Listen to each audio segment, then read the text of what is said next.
Najprej pa o obsežnem požaru v proizvodni hali celjskih mesnin sinoči. Kar 80 gasilcev se je borilo z ognjenimi zublji, gašenje je bilo izredno zahtevno, intenzivno.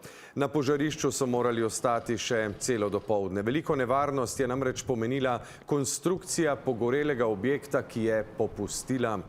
Vzrok požara še ugotavljajo, že zdaj pa je jasno, da je materialna škoda velika. Na prizorišču je bil Rene Markič.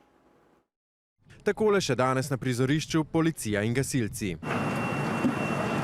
Obsežen požar v proizvodni hali celjskih mesnin so sicer pogasili že pozno sinoči, ob tem pa gasilci, posredovanje je bilo izredno oteženo. Predvsem zaradi popustitve določenih konstrukcijskih elementov v objektu, ki so potem bistveno otežkočili samo gašenje in dostop do žarišč. 5 gasilskih enot in skupaj kar 80 gasilcev se je takole z ognjenimi zublji borilo vse do polnoči. Jezus, pa moka, pa vse to je tako gojilo.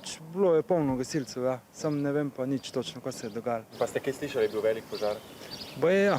Zaposlenih naj v podjetju, tako Žnidarko, ob začetku požara ne bi bilo. Zagorelo je v obratu za predelavo mesa, po prvih ocenah pa je škoda znotraj objekta velika. Ni prišlo do prebitja na zunanjo stran. Objekt je zgrajen v 2 nivojih. Spodnji nivo je, tam je bilo jedro požara, je poškodovan.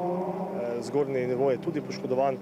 Tako da gre nekje za okrog 8 do 10 tisoč kvadratnih metrov površine. Gasilci so stražili vse do jutra, danes pa opravili še dodaten pregled celotnih prostorov. Med požarom se ob tem v okolje niso izlile nevarne snovi, prav tako pa tudi niso zaznali povišanih vrednosti nevarnih saj. V podjetju se na naše mnoge klice danes niso odzvali, iz policijske uprave Celje pa so potrdili le, da so bili obveščeni o požaru, vzrok pa da še ni znan.